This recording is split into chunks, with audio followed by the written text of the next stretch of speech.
اس کی جو قیمت تھی وہ 4 آنے 8 آنے 1 روپیہ 2 روپیہ ہوا کرتی تھی۔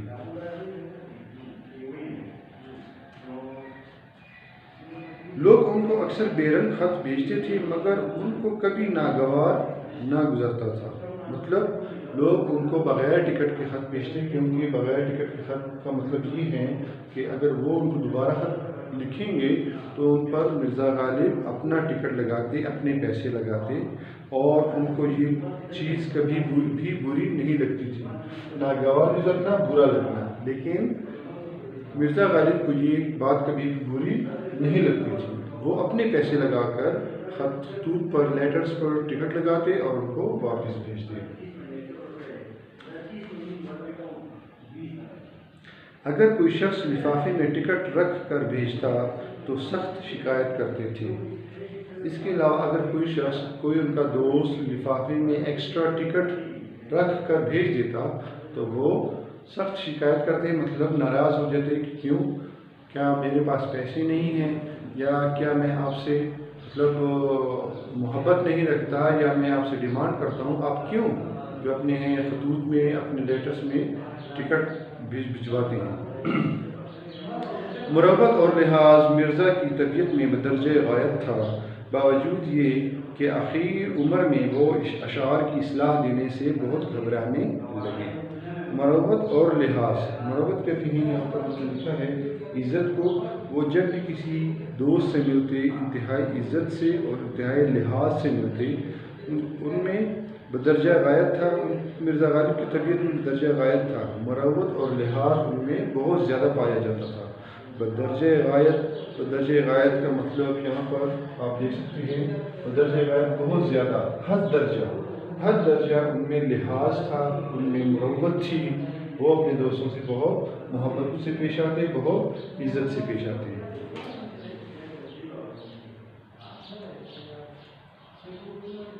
باوجود آخر عمر میں وہ اشعار کی اصلاح دینے سے بہت گھبرانے لگے۔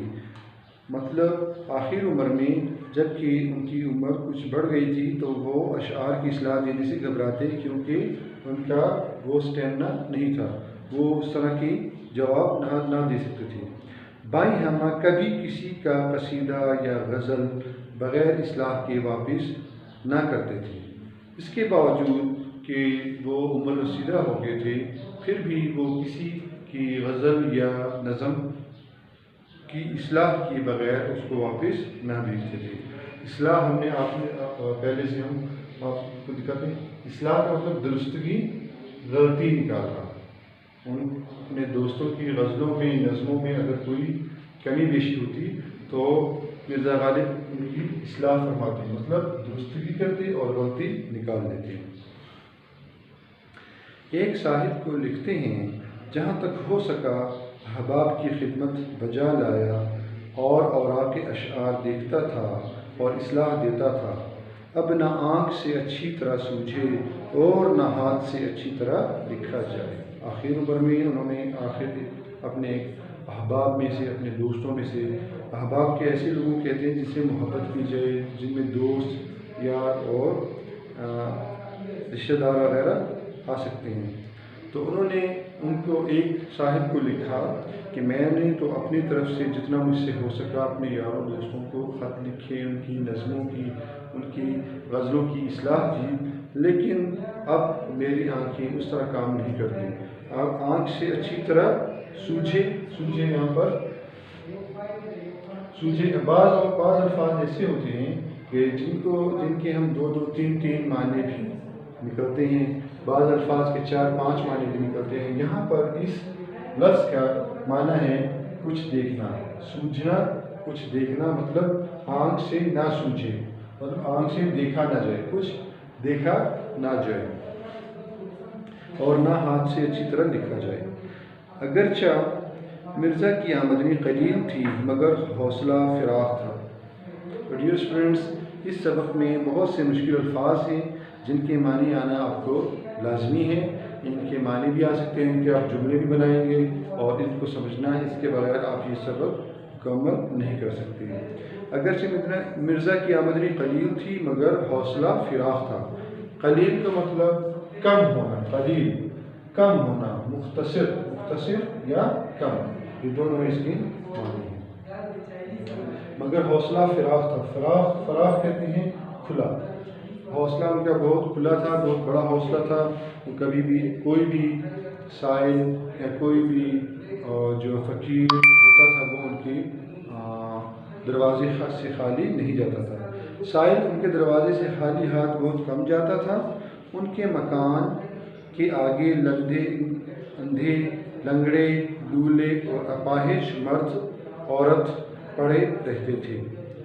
چونکہ مرزا غالب جو تھے ان کا حوصلہ بہت فراخ تھا، مطلب وہ دل سے بہت بڑے تھے اور کبھی کسی سائل کو، کبھی کسی فقیر کو خالی ہاتھ نہ جانے دیتے تھے، اس لیے ان کے مکان پر ہمیشہ رش لگا رہتا تھا۔ وہاں پر اندھے، لنگڑے، لولے اور اپاہج مرد پڑے رہتے تھے، اسی بنا پر کہ مرزا غالب سے کچھ مل جائے یا وہ ان کو کھانا وغیرہ دے دیا کرتے تھے یا کچھ اور مدد کر دیا کرتے تھے۔ یہاں پر ہم سائل کہتے ہیں مانگنے والا، جو کچھ مانگتا ہے اس کو کہتے ہیں سائل۔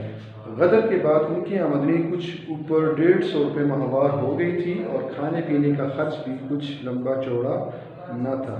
غدر، یہاں پر غدر سے مراد 1857 کی جنگی آزادی ہے۔ غدر آپ لکھ سکتے ہیں 1857 کی جنگی آزادی کے بعد۔ اچھا، غدر کے بعد ان کی آمدنی کچھ اوپر 150 روپے ماہوار ہو گئی تھی اور کھانے پینے کا خرچ بھی کچھ لمبا چوڑا نہ تھا، مگر وہ غریبوں اور محتاجوں کی مدد اپنی بساط سے زیادہ کرتے تھے، اپنی طاقت سے زیادہ کرتے تھے۔ جتنی ان کی آمدنی تھی، جتنے ان کے اخراجات تھے، وہ ان سے بڑھ کر غریبوں کی، سائلوں کی مدد کرتے اور غریبوں کے کام آتے، اور اسی لیے اکثر تنگ رہتے تھے۔ اکثر تنگ رہنا مطلب اکثر ان کے پاس پیسوں کی کمی ہوتی تھی، وہ بھی غربت کے مارے ہوتے تھے، لیکن اس کے باوجود غریبوں محتاجوں کی مدد کرنا اپنا فرض عین سمجھتے تھے۔ تو اسی کے ساتھ ہم دوسرا لیکچر جو ہے وہ یہ دوسرا لیکچر آپ کا اختتام پذیر ہوتا ہے۔ انشاءاللہ نیکسٹ لیکچر کے لیے ہم پہنچیں گے کل انشاءاللہ۔